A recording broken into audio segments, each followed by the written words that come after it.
सबको जय मसीह की। मैं परमेश्वर का धन्यवाद देता हूँ। प्रभु ने एक बार फिर संडे स्कूल में हमें को इकट्ठा होने का एक मौका दिया।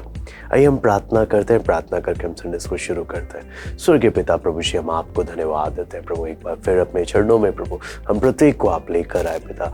आपका वचन जब हम लोग सीखने के लिए जा रहे हैं पिता, आपसे विनती प्रार्थना करते हैं प्रभु, अपने वचन को समझने के लिए प्रभु हमें को आप सहायता करें प्रभु। आए के सारी बातों को हम आपके हाथ में सौंपते हैं। प्रार्थना प्रभु यीशु मसीह के नाम से मांगते हैं, आमीन। आज हम प्रभु के द्वारा प्रभु यीशु मसीह के दृष्टांतों के विषय में हम लोग सीखेंगे। और दृष्टांत है, आज जिस दृष्टांत के बारे में हम सीखने जा रहे हैं वो है खोई हुई भेड़। तो दृष्टांत किसको बोलते हैं? असली में जब आप देखेंगे, आप लोग अक्सर कहानियां बचपन में छोटी उम्र से या कहानियां सुना करते होंगे या आपको कहानियां सुनना पसंद होंगे। लेकिन आपको मालूम है आज का मॉडर्न ज़माना है, तो जो कहानियाँ किताबों में लिखी जाती है, लोग उन्हें क्या करते हैं, उन्हें फिल्मों के रूप में, उन्हें अलग अलग एपिसोड्स के रूप में लोग बना देते हैं। तो आज बोले तो हम क्या बोलते हैं, आपने ये फिल्म या आपने ये वीडियो देखी है कि नहीं। तो वो भी अक्सर क्या है, लिखी हुई कहानियाँ हैं। लिखी हुई कहानियों को उन्होंने किस में दर्शा दिया, एक वीडियो में दर्शा दिया। आपको मालूम है प्रभु यीशु मसीह भी कहानियाँ सुनाया करते थे। लेकिन प्रभु यीशु मसीह जब कहानी सुनाते थे, सिर्फ ऐसे ही व्यर्थ के लिए या टाइम पास के लिए कहानी नहीं सुनाते थे। प्रभु यीशु मसीह ने जो भी कहानियाँ बताई वचन में जब हम पढ़ते हैं, उन सब के पीछे बहुत ही गहरा अर्थ था। प्रभु यीशु ने देखा, कई बार क्या होता है ना, वचन को बताने के लिए कई बार टेक्निकल जो शब्द होते हैं वो कई लोगों को समझने में बहुत दिक्कत आ जाती है। तो प्रभु यीशु मसीह ने कहानियाँ एक ऐसी चीज़ है जो छोटे बड़े सबको बड़े आसान तरीके से समझ में आ जाती है। तो प्रभु यीशु मसीह भी उन्हीं शब्दों का प्रयोग करता था, उन्हीं बातों का प्रयोग करता था जो सबको क्या पाए, समझ में आए। नहीं तो हम वचन सुन रहे हैं लेकिन समझ में ना आए तो कोई फ़ायदा नहीं है। तो इसलिए जब हम परमेश्वर के वचन में हम प्रभु यीशु मसीह के दृष्टांतों को देखते हैं, तो प्रभु यीशु मसीह के द्वारा कही गई कहानियाँ, उन्हें हम दृष्टांत कहते हैं, जिनमें बहुत से आत्मिक अर्थ छिपे हुए हैं। तो उससे हमें बहुत कुछ सीखने को मिल सकता। तो यहाँ पर जब हम देखते हैं प्रभु यीशु मसीह के द्वारा जो कही गई कहानियाँ, जो दृष्टांत है, उनमें आज जिस दृष्टांत के बारे में हम देखने जा रहे हैं वो है खोई हुई भेड़। तो आपको अगर भजन संहिता, मैं विश्वास करता हूँ आप ज़रूर जानते होंगे, भजन संहिता 23 दाऊद के द्वारा लिखा गया यहोवा मेरा चरवाहा, है ना। आपको याद भी होगा भजन संहिता 23 में बहुत ही सुंदर, आमतौर पर मसीही दुनिया में अक्सर बचपन से ही सबको ये भजन संहिता 23 याद कराया जाता है, क्यों ये बहुत ही फेमस अध्याय है और बहुत ही आत्मिक अर्थों से छिपा हुआ अध्याय है जो जीवन भर के लिए लाभदायक है। तो यहाँ पर जब दाऊद भी जब लिख रहा है यहोवा मेरा चरवाहा है, तो वो अनुभव से लिख रहा है, क्योंकि खुद भी वो एक क्या था, एक चरवाहा था। अपनी भेड़ों को बचाने के लिए, हाँ, आप देखते हैं वो भालू से लड़ा, वो शेर से लड़ा, तो किस प्रकार उसने अपनी प्यारी भेड़ों को क्या किया, बचाया। तो वो भी बोलता है प्रभु मेरा एक चरवाहा के समान है जो मेरी हर एक ज़रूरतों को क्या करता है, पूरा करता है। तो प्रभु यीशु मसीह ने भी लोगों को, जब यूहन्ना 10वां अध्याय में जब हम पढ़ते हैं, बोलता है अच्छा चरवाहा मैं हूँ। प्रभु यीशु मसीह भी खुद बोलता है अच्छा चरवाहा मैं हूँ। और इस बात को और अच्छे से एक्सप्लेन करने के लिए हम वचन में हम लूका 18वां अध्याय, लूका 15वां अध्याय उसका 3 से 10 हम पढ़ेंगे। लूका 15 का 3 से 10। तब उसने उनसे यह दृष्टांत कहा, तुम में से कौन है जिसकी 100 भेड़ें हों और उनमें से एक खो जाए तो 99 को जंगल में छोड़कर उस खोई हुई को जब तक मिल ना जाए खोजता ना रहे, और जब मिल जाती है तो वह बड़े आनंद से उसे कंधे पर उठा लेता है और घर में आकर मित्रों और पड़ोसियों को इकट्ठा करके कहता है मेरे साथ आनंद करो क्योंकि मेरी खोई हुई भेड़ मिल गई है। मैं तुमसे कहता हूँ इसी रीति से एक मन फिराने वाले पापी के विषय में भी स्वर्ग में इतना ही आनंद होगा जितना कि 99 ऐसे धर्मियों के विषय नहीं होता जिन्हें मन फिराने की आवश्यकता नहीं है। तो यहाँ पर हम इस घटना को जब समझते हैं ना, तो आप इसका एक से भी जब हम पढ़ेंगे तो सब चुंगी लेने वाले पापी उसके पास आया करते थे ताकि उसकी सुने। आपको मालूम है प्रभु यीशु मसीह जब प्रचार करता था, सिर्फ फरीसी लोग नहीं थे, चुंगी लेने वाले, पापी, हर प्रकार के लोग प्रभु के पास आते थे। तो यहाँ पर लिखा है, पर फरीसी और शास्त्री कुड़कुड़ाकर कहने लगे, ये तो पापियों से मिलता है, उनके साथ खाता भी है।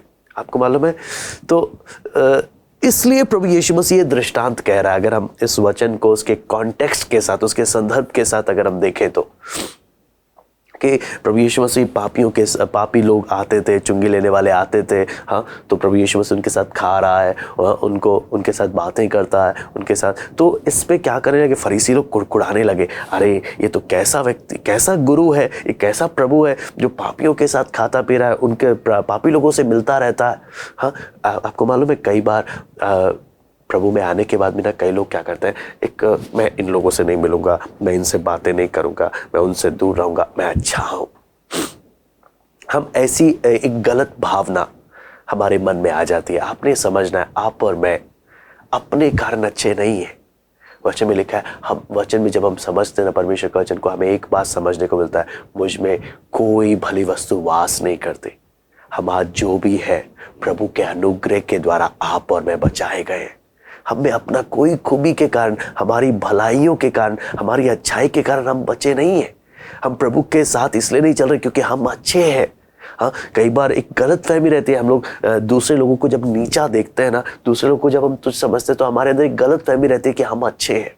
वचन बोलता है दूसरे को अपने से अच्छा समझो, दूसरे को अपने से अच्छा समझो। लेकिन कई बार क्या होता है, हमारे साथ धोखा क्या होता है, हम अपने को दूसरे से क्या समझ बैठते हैं, अच्छा समझ बैठते हैं। ये गलत फहमी है। हाँ, और हमें ऐसे शैतान के जालों में नहीं फंसना है। यहाँ पर बहुत ही एक बोलते हैं ना, दिल को स्पर्श कर देने वाला एक दृष्टांत है जो प्रभु यीशु मसीह बोलता है कि एक चरवाहे की 100 भेड़ें थी।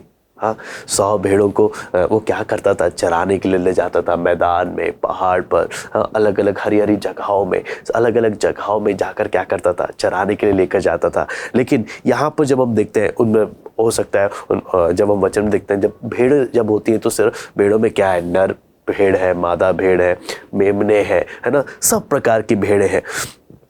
तो अलग अलग जगह चरवाहा क्या करा करता ले जाता होगा। आपको मालूम है भेड़ ऐसी है, चरवाहों के पास ना एक सोटा भी होता है, एक ऐसे टाइप का, और एक लाठी भी होती है।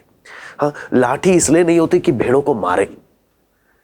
लाठी किस लिए होती है, लाठी होती है कि अगर कोई जानवर या कोई दुश्मन मेरी भेड़ों को मारने के लिए आए, उनको नुकसान करेगा, तो लाठी उन्हें मारे। लेकिन जो सोटा है, सोटा किस लिए होता है, आपको मालूम है, भेड़ों की एक फितरत है, अगर भेड़ों पर ध्यान ना दिया जाए ना, भेड़ बकरियों पर अगर ध्यान ना दिया जाए, वो भटक जाते हैं, वो दूर चले जाते हैं, इधर उधर जाने लग जाते हैं। तो वो क्या होता है, ऐसे घुमावदार होता है जो उन्हें खींचकर वापस अपने झुंड में लेकर आता है। इसलिए चरवाहा, अगर चरवाहा ना हो तो भेड़ तो सारी तितर बितर हो जाएंगी।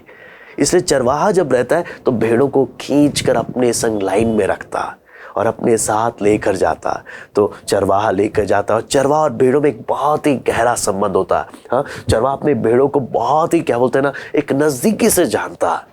एक एक दिखने में सब भेड़ है, लेकिन हर एक भेड़ की अपनी इच्छा है, हर एक भेड़ का अपना डर भी है, हर एक भेड़ की अपनी आदत भी है। हाँ, हम सब देखेंगे यार सब भेड़ बकरी एक ही जैसी होंगी, नहीं, चरवाहा एक एक भेड़ों को अच्छे से जानता है। हाँ, एक एक भेड़ों की आदत को जानता है। एक एक भेड़ों का जो अच्छा चरवाहा होता है ना, वो एक एक भेड़ों को अच्छे से जानता है और एक एक की जरूरत को क्या करता है, पूरी करता है। तो इस दृष्टांत में देखिए प्रभु चरवाहा क्या कर रहा है, भेड़ों को क्या कर रहा है, अलग अलग जगह में अच्छी अच्छी हरी घास में क्या कर रहा है, चराने के लिए लेकर जाता है और अच्छे से उनको क्या करता है, उनकी ज़रूरतों को पूरा करता है। पानी के पास उनको अच्छे से पानी पिलाता है, आराम करवाता है, फिर लेकर आता है वापस। आपको मालूम है, ऐसे में प्रभु यीशु मसीह का दृष्टांत में प्रभु यीशु मसीह बोलता है कि 100 में से जब देखते हैं शाम के समय में, जब एक एक को उनके जहाँ पर भेड़ बकरियों को रखते हैं उस जगह में जब गिनती कर कर लेकर जा रहे हैं, आपको मालूम है, गिनती के साथ लेकर जाते हैं, गिनती के साथ वापस रखते हैं। गिनती करते वक्त 100 में से एक गायब हो गई, एक नहीं दिख रही। तो अब क्या करें? हाँ, आप रहने दो, क्या करना है, 99 तो है ना, क्या जरूरत है जाने की? नहीं, एक अच्छा चरवाहा क्या है, उस 99 को सौंप कर, दूसरे चरवाहे के हाथ में सौंप कर, उसको अच्छे से उनको सुरक्षित सौंप कर, फिर क्या कर रहा, उस एक भेड़ के लिए ढूंढने के लिए जा रहा। जहां जहां चराने गया, पहाड़ में, वादियों में, अलग अलग जगहों में, सब जगह जाकर क्या कर रहा, अपनी भेड़ को नाम से पुकार रहा। मेरी ये भेड़ कहाँ है, मेरी ये भेड़ कहाँ है, नाम लेकर पुकार रहा। आपको मालूम है, जब इस घटना को सोचते हैं ना, परमेश्वर चरवाहा नाम लेकर पुकार रहा है ना, तो वो अदन की वाटिका में उस आवाज को सुनाई देती है कानों में। वो कौन सी आवाज? हे आदम तू कहाँ है, हे आदम तू कहाँ है। आपको मालूम है, यह अच्छा चरवाहा प्रभु यीशु मसीह के समान है। और पाप करने के कारण मनुष्य किससे दूर हो गया? परमेश्वर से दूर हो गया। हमारे जीवन में अगर जब पाप आ जाता है, हम प्रभु से दूर हो जाते हैं। आप देखना, भेड़ चरवाहे को ढूंढते हुए नहीं जा रही। भेड़ तो ना जाने किस दलदल में फंसी है, ना जाने कौन सा शेर भालू उसे फाड़ खाने की ताक में बैठा है। चरवाहा है जो अपनी भेड़ को नाम से पुकारते हुए ढूंढते जा रहा है, एक एक जगह में जा जाके पुकार रहा है। हे भेड़, वचन में लिखा है, जब तक कि मेरी भेड़ मुझे मिल नहीं जाती, अच्छा चरवाहा वापस नहीं जाता। आपको मालूम है, परमेश्वर भी हे आदम तो कहाँ है। आपको मालूम है, हम में से जितने उद्धार नहीं पाए, हाँ, प्रभु आपको नाम लेकर पुकारता है। कहाँ पर है? तू मेरी भेड़ है। हाँ, आपको लगता होगा शायद मुझे इग्नोर कर रहे, नहीं, दुनिया इग्नोर कर सकती है, लोग आपको तो समझ सकते हैं, लेकिन परमेश्वर की नजर में आप सबसे कीमती हैं। आपके लिए वो 99 को छोड़कर आपके पास आ रहा और नाम लेकर क्या कर रहा? पुकार रहा। और वचन कहता है, जब वो मिल जाती है, उसे कंधे पर रखकर, हाँ, कंधे पर रखकर लेकर जा रहा। हाँ, पहले तो ऐसे लेकर जा रहा था, हाँ, खो गई ना तो तुझसे बहुत प्यार करता हूँ। कंधे पर रखकर क्या कर रहा? लेकर जा रहा है घर में। और सबके साथ मिलकर आनंद कर रहे हैं कि भेड़ क्या हो गई, मुझे मिल गई। हाँ, वचन में जब देखते हैं इस खोई हुई भेड़ के बारे में, तो यहाँ पर देखते हैं भेड़ों की मूर्खता के कारण, भेड़ बकरियों की मूर्खता के कारण उनकी फितरत है, उनकी एक आदत है, वो क्या हो जाती है? वो भटक जाती है। इसलिए उन्हें चरवाहे की जरूरत होती है, जिसके बारे में हम यशायाह 53 का 6, पहला पतरस 2 का 25 में भी हम देख सकते हैं। हम सब ऐसे ही हैं। फरीसी और शास्त्रियों के बारे में जब हम देखते हैं, फरीसी शास्त्रियों को हो सकता है लगता है, हाँ, ये चुंगी लेने वाले, ये पापी लोग हैं, भटकी हुई भेड़ें, हम तो सही हैं। जबकि सच्चाई क्या है? सब के सब, चाहे वो फरीसी क्यों ना हो। हाँ, निकोदेमुस भी आपको मालूम है एक फरीसियों में सरदार था। प्रभु यीशु मसीह बोलता है, जब तक नया जन्म नहीं पालेगा तो स्वर्ग के राज्य को देख भी नहीं सकता। हाँ, हो सकता है आप बाकियों के समान इतने बुरे नहीं होंगे, लेकिन स्वर्ग का राज्य को देखने के लिए हर किसी को नए जन्म की जरूरत है, हर किसी को आवश्यकता है। इसलिए चाहे धार्मिक हो चाहे पापी हो, सबको अच्छे चरवाहे की जरूरत है। यहाँ पर जब हम देखते हैं, आपको मालूम है, चरवाहा एक एक भेड़ों के प्रति जिम्मेदार है। एक एक अगर भेड़ खो जाए, आपको मालूम है, उसी चरवाहे की बदनामी होगी। हाँ, कि अगर भेड़ ना मिले तो उसी चरवाहे की बदनामी होगी कि कितना लापरवाह चरवाहा है, जिसके होते हुए भेड़ क्या हो गई? गुम गई, बर्बाद हो गई।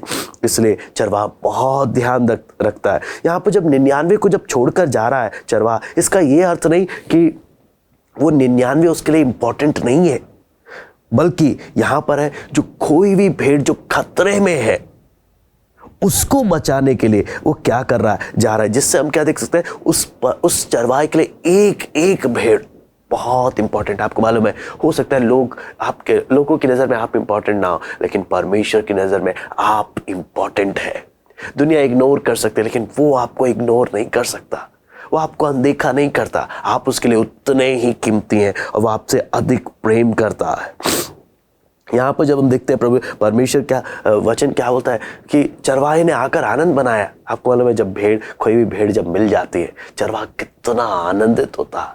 और ना ये सिर्फ चरवाहा नहीं, अगर आप भेड़ से भी पूछेंगे ना, भेड़ भी कितनी आनंदित होगी। मैं कहाँ पड़ी थी, मेरी क्या हालत थी, मेरे चरवाहे ने आकर मुझे क्या कर लिया, बचा लिया। वो भेड़ का आनंद। आपको मालूम है, जिन्होंने प्रभु को अपना चरवाहा करके स्वीकार किया, जिन्होंने प्रभु को अपना उद्धार करता करके स्वीकार किया, उनको वो आनंद महसूस होता है कि जब से प्यारा यीशु आया, मेरा जीवन बदल गया, मुझे एक चरवाहा मिल गया, मुझे एक पिता मिल गया जिसने मेरे जीवन को आनंद से भर दिया। ये क्या आनंद ही आनंद है, ये मेरा सौभाग्य है कि सृष्टि का पालनहारा मेरे हृदय का राजा हुआ।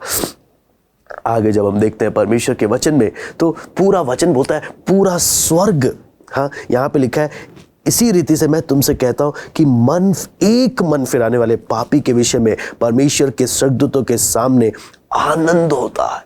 पूरा स्वर्ग आनंद मनाता है जब एक पापी अपने पाप से मन फिराकर, अपनी बुराइयों से मन फिराकर जब प्रभु के पास आता ना, पूरा स्वर्ग आनंदित हो जाता है, पूरा स्वर्ग आनंदित हो जाता है। आपको मालूम है, जब हम परमेश्वर के वचन में प्रभु यीशु मसीह के बारे में जब हम पढ़ते हैं, यूहन्ना 10वां अध्याय मैं निकालना चाहूँगा, यूहन्ना रचित सुसमाचार उसका 10वां अध्याय, उसमें जब हम क्या कहते हैं, यीशु मसीह 10 का 11 से लेकर मैं पढ़ना चाहूँगा 21 तक। अच्छा चरवाहा मैं हूँ, अच्छा चरवाहा भेड़ों के लिए अपना प्राण देता है। होता है, इतना प्यार करता है प्रभु यीशु मसीह, अच्छा चरवाहा मैं हूँ। आगे लिखा है, मजदूर जो ना चरवाहा ना भेड़ों का मालिक है, भेड़ियों को आते देख भेड़ों को छोड़ भाग जाता है और भेड़िया उन्हें पकड़ता है और तितर बितर कर देता है। वो इसलिए भाग जाता है क्योंकि वो मजदूर है और उसको भेड़ों की चिंता नहीं। बोलता है, अच्छा चरवाहा मैं हूँ, मैं अपनी भेड़ों को जानता हूँ, मैं अपनी भेड़ों को जानता हूँ और मेरी भेड़ें भी मुझे जानती हैं। जैसा पिता मुझे जानता है, मैं पिता को जानता हूँ, मैं भेड़ों के लिए अपना प्राण देता हूँ। मेरी और भी भेड़ें हैं जो इस भेड़शाला की नहीं, मुझे उनको भी लाना अवश्य है। वे मेरा शब्द सुनेंगी, तब एक ही झुंड और एक ही चरवाहा होगा। पिता इसलिए मुझसे प्रेम रखता है कि मैं अपना प्राण देता हूँ कि उसे फिर ले लूँ। कोई उसे मुझसे छीनता नहीं, वरन मैं उसे आप ही देता हूँ। मुझे उसे देने का भी अधिकार है और उसे फिर लेने का भी अधिकार है। यह आज्ञा मेरे पिता से मुझे मिली है। तो यहाँ पर हम 18 तक पढ़ते हुए हम यहाँ पर क्या बातें सीखते हैं कि प्रभु यीशु मसीह खुद इस यूहन्ना रचित सुसमाचार में अपने आप को एक अच्छे चरवाहे के रूप में प्रकट करता है, जो और क्या किस बात को बोलता है, मुझसे पहले जितने भी आए ये मजदूर और चोर और डाकू थे, अच्छा चरवाहा मैं हूँ। हाँ, प्रभु आपके और मेरा हमें के का एक अच्छा चरवाहा है। और यहाँ पर जब वचन में देखते हैं, प्रभु वचन में जब हम देखते हैं, बाइबल में कितने चरवाहे हैं जिनके बारे में हम पढ़ते हैं। अगर आपको याद हो तो हाबिल एक अच्छा चरवाहा था, है ना, जो अब्राहम, इसहाक, याकूब ये लोग भी चरवाहे थे, मूसा, दाऊद, है ना, ये सारे चरवाहे थे। आज भी अगर आप देखोगे इज़राइल में, तो आज भी बहुत से चरवाहे जो भेड़ बकरी चराते हैं पेशे से, और आपको मालूम है एक एक बहुत ही गहराई से अपनी भेड़ों को क्या करते हैं, जानते हैं, और उन एक एक की आदत को, उनके पेशे को जानते हैं, उनकी ज़रूरतों को जानते हैं। और आपको मालूम है एक बात हमने समझना है, यहूदी चरवाहे भेड़ों को इसलिए नहीं चराते थे कि उनको मारे, आप ध्यान रखना, मारे या बलि चढ़ाए, इसलिए भेड़ों को नहीं पालते थे, बल्कि उनका वो क्या करते थे, वो इसलिए उनका पेशा क्या है कि ये भेड़ बकरियां उन्हें ऊन प्रदान करेंगी, दूध देंगी, हाँ, और भी मेमने होंगे। उनका एक पेशा है जो शुरू से वो करते आ रहे हैं। प्रभु यीशु मसीह भी अपने आप को एक चरवाहे के रूप में जब बताता है, तो 11 से 13 में देखते हैं वो अपनी भेड़ों के लिए अपना प्राण देता है। पुराने नियम में आपको मालूम है, पुराने नियम में जब पढ़ते हैं कि भेड़ बकरियां चरवाहे के लिए जान देती थी। पुराने नियम में व्यवस्था था, जो भी पापी है वो भेड़ों को लाकर उनकी बलि चढ़ाए। हाँ, तो पुराने नियम में भेड़ बकरियां चरवाहे के लिए क्या करते थे, जान देते थे। लेकिन इस नए नियम में हम देखते हैं अच्छा चरवाहा अपनी भेड़ों के लिए अपनी जान दे रहा है। अच्छा चरवाहा आपके और मेरे लिए, हाँ, क्या दे रहा है, जान दे रहा है। तो कई बार हम जो इस गीत को गाते हैं, यीशु ने कलवरी दुख क्यों सह लिया, मुझ पापी में उसने क्या देखा था, कोई खूबी नहीं, कोई खूबी नहीं, फिर भी उसने मेरे लिए क्या कर लिया, मेरे अच्छे चरवाहा ने मेरे लिए अपनी क्या दी, अपनी जान दी।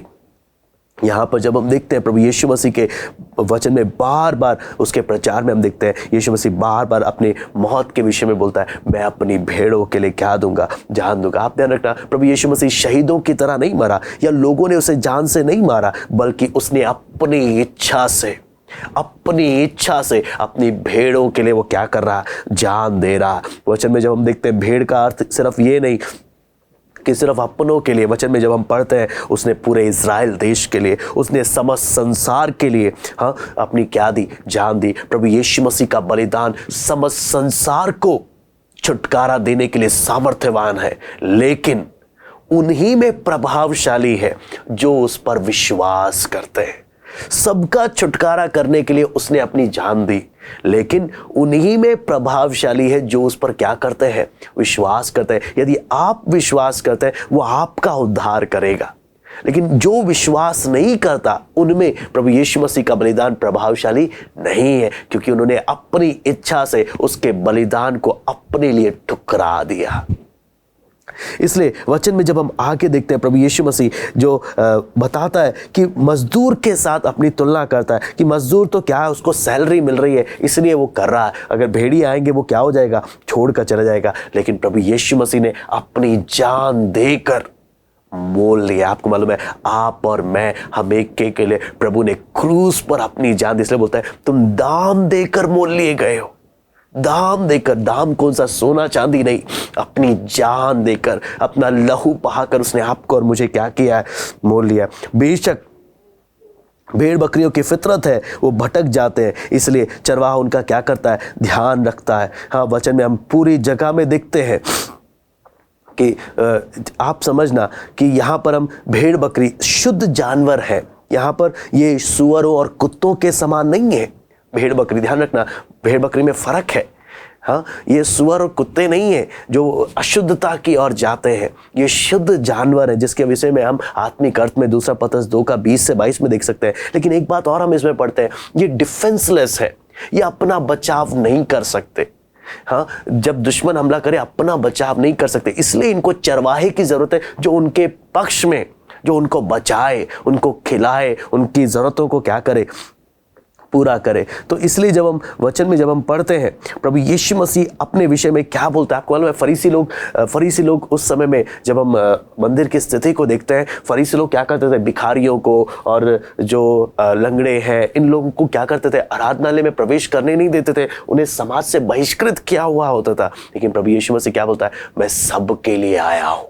हाँ, अंधे को भी क्या किया हुआ था, अंधे इन सबको बहिष्कृत, इन लोगों को अंदर आने नहीं देते थे। लेकिन प्रभु यीशु मसीह क्या बोलता है कि मैं एक अच्छा चरवाहा हूँ, मैं एक एक की कदर करता हूँ। यहाँ पर जब हम देखते हैं मैं अपनी भेड़ों को, 14-15 में पढ़ते हैं, मैं अपनी भेड़ों को जानता हूँ। भेड़ों को जानने का मतलब सिर्फ ऐसे ही नहीं, वचन जब हम ध्यान से पढ़ते हैं प्रभु यीशु मसीह से, यहाँ पर देखते हैं सबसे पहला वो मेरे नाम से मुझे जानता है। अगर वचन में आप देखेंगे वो शिमोन को उसने नाम लेकर बुलाया, हाँ तेरा नाम शिमोन है, हाँ और तेरा नाम अब से पतरस होगा। फिर जक्कई के विषय में पढ़ते हैं, तेरा नाम जक्कई है। ध्यान रखना, जक्कई अपने आप को नहीं बता रहा, पतरस अपने आप को नहीं बता रहा, प्रभु यीशु मसीह देखते साथ उसका क्या बता रहा, नाम। इसका मतलब क्या है, आपको और मुझे वो नाम से क्या करता है, जानता है। मैं अपनी भेड़ों को जानता हूं, नाम लेकर जानता हूं। आपको मालूम है कितना दिल को स्पर्श कर देता है। प्रभु, मेरा प्रभु एक ऐसा प्रभु है जो मुझे नाम से जानता है। बहुत सारे परमेश्वर के लोग हैं,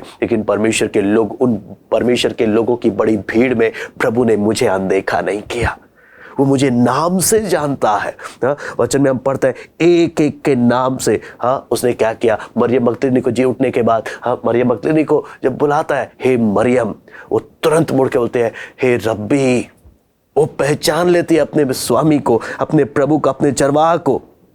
आपको मालूम है, ना सिर्फ नाम बल्कि एक एक की आदत से, हाँ एक एक की आदत से अपनी भेड़ बकरियों को वो जानता है, क्योंकि सबकी आदत अलग अलग है। क्या आपने कभी ध्यान दिया प्रभु यीशु मसीह के 12 चेलों के बारे में? हाँ, 12 चेले प्रभु यीशु मसीह के सब एक जैसे नहीं थे। आप अगर पतरस के बारे में देखेंगे, पतरस की आदत क्या थी, वो हमेशा बोलने में आगे रहता था। हाँ, वहीं आप थोमा के बारे में देखेंगे, वो बोलने में पीछे रहता था, एक शक्की टाइप का था। हाँ, और आप अंद्रियास को देखेंगे, जो भी लोग मिले सबको वो किसके पास लेकर आता था, प्रभु के पास लेकर आता था। वहीं आप अगर यहूदा इस्करियोती को देखें, वो हर एक लोगों का इस्तेमाल करता था कि मेरा कैसे ना कैसे फायदा हो जाए। तो यहां पर आप देखेंगे यीशु मसीह के 12 चेलों में भी सब एक जैसे नहीं है, सबकी आदत अलग अलग है, लेकिन प्रभु उन सबको अपने साथ रखकर एक एक की जरूरत के अनुसार उनकी जरूरत पूरी कर रहा है। इसका मतलब क्या है? मेरा प्रभु ना सिर्फ मुझे नाम से जानता है, वो मुझसे भी अच्छी तरह जानता है। मेरी आदत को मुझसे भी अच्छी तरह जानता है, मैं क्या चीज हूं।